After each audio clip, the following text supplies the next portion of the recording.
Alright, welcome back to my YouTube page. I'm Sim Lupa. Don't forget to like and subscribe and share. Today I was just going to talk about the return of Blink 182 or Blink 182. I think I heard an interview with Mark, I think it was, and he was saying that it's more common in the US to say Blink 182, and he was in the UK, so he said in the UK most people say Blink 182, and I think it's similar here in Australia. We often say Blink 182 instead of Blink 182, but he said they don't care either way. Anyway, so there's a reunion of Blink 182. I'm a millennial, or even elder millennial maybe. So yeah, Blink 182 was a huge part of growing up, especially living on the Sunshine Coast, where like skating and surfing was a big deal, and skate punk, they kind of came out of that scene and like fully put pop punk on the map. But yeah, they're a huge part of, I think, our whole generation, Gen Y, whenever you want to say that is. But yeah, late 90s, early 90s, that's totally was part of our growing up. I remember going to a party when I was 12, like just like an innocent kids party, and just in a primary school, and the only albums we listened to were, well, I think mainly, were Aqua, Aquarium, and Blink 182 Dude Ranch. That was pretty sick. And then, of course, Enema of the State was huge. What's My Age Again? All the Small Things. But yeah, and also, but totally love Damn It and Josie as well. I'd probably have to say Josie's probably my favourite.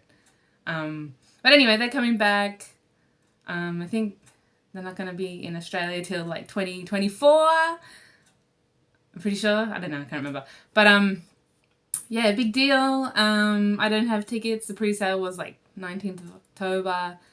I still am undecided if I would really like to go, but I did see them. I think it was like 2012 or something last time they came. 2021. I mean 2011. Travis wasn't there. Brooks Wackerman filled in, but he played exactly like Travis. Like, it was amazing. Anyway, Travis wasn't there because he was still afraid of flying after his tragic, being part of that tragic accident in 2008 when the plane he was on crashed on the runway, or the engines exploded or something. It was awful. But I think he's getting back on the plane, so that's cool for him, that he feels comfortable. But yeah, some people think like, oh, nostalgia acts aren't very, is it worth it?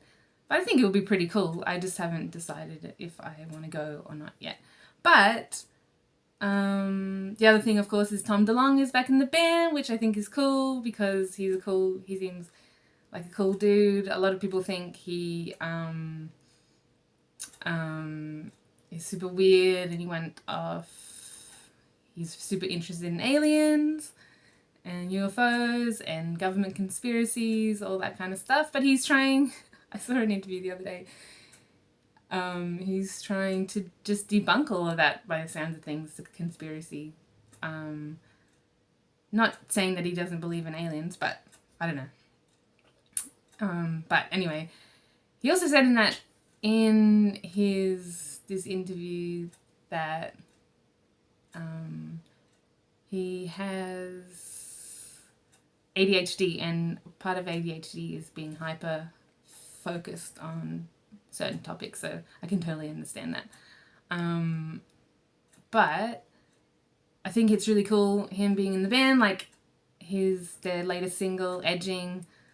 You can just tell he's back because he has the pre-chorus. Like, I think that's his thing, maybe.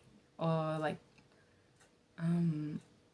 yeah, his pre-chorus is always really good. I think that's what I noticed in the song. Like, it's an upbeat kind of song, but as soon as he sings the pre-chorus, yeah, it sounds like old Blink for sure.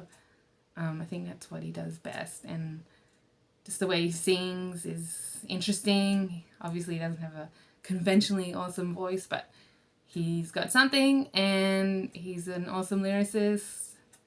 I was listening to I Miss You by Blink-182 the other day, and the bit where he says, webs of all the spiders,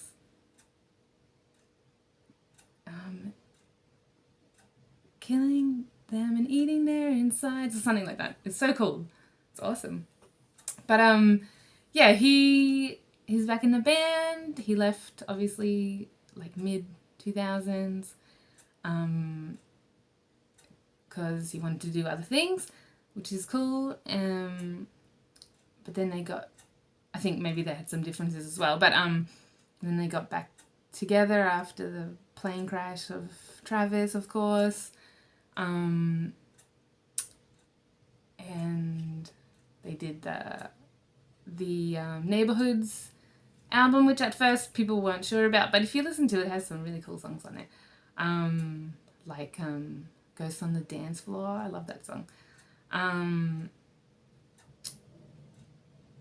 But some people think maybe it's not super Blink sounding, that one. It's more kind of Angels and Airwaves, or but still I like it. Also, yeah, but then he left again. But I have to say, when I saw them in like 2011, 2012, after that album came out, they was still funny, even then. So I'm sure their concert will be awesome, their tour that they're going to do. And also, like, the supports were really cool. Turnstile in the US, they're not coming to Australia though, unfortunately. That would be awesome. They're a really cool band. If you haven't heard Turnstile, their latest album is so cool. I love it. I wish that was my music. It's so good. Love it. It's just got everything that I like. Like, it's got some Latin rhythms. It's heavy, still hardcore breakdowns and fast punk kind of beats, wicked melodies. It's so cool. Yeah, so they're touring with Blink in the US, and here it's Rise Against, I think. But yeah, Turnstile would have been cool. I was just saying to my sister the other day that Turnstile, Blink, and Paramore would be awesome, and then I just saw a poster for some festival in Atlantic City with all three of those bands, so maybe I should just go to Atlantic City. But anyway, people were saying that the Blink tickets in the US, actually I saw it on the Punk Rock MBA as well, Blink tickets in the US were like getting up to like $1,000, which is absolutely insane.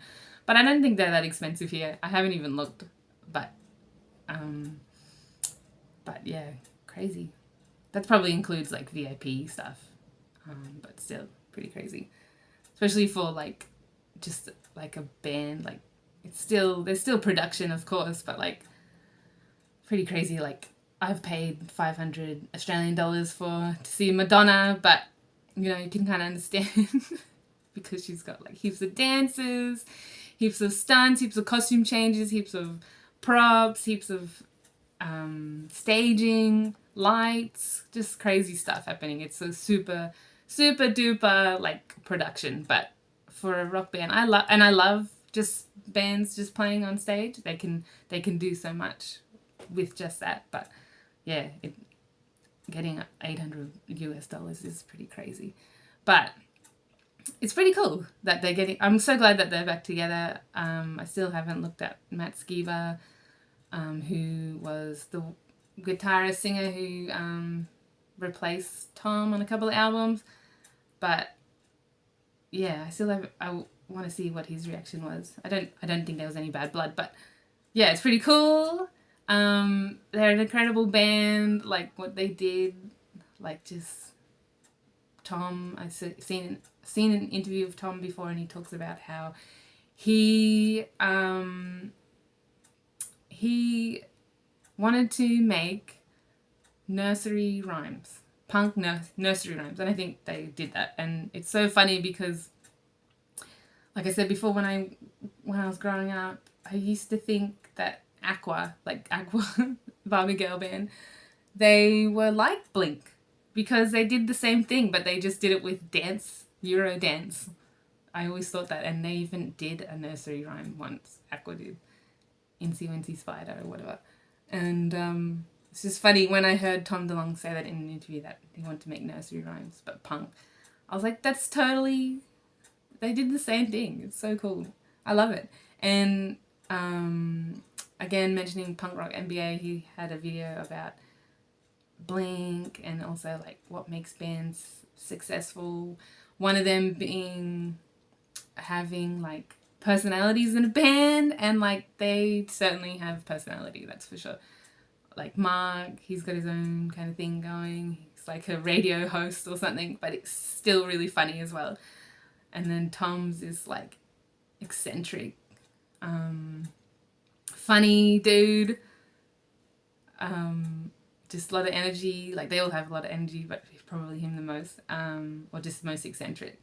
And then of course after they got Travis replaced Scott Rayner, obviously his skills on the drums, but he just was a person. He just stands out, and he was super cool. So like having a band just full of three like already just pop stars in their own right, it's just crazy. So no wonder why they're so famous. Anyway, what's your favorite song? Like I said, my favorite song's probably Josie. But yeah, write it down in the comments if you want to. This is awesome. Blink-182 back together again.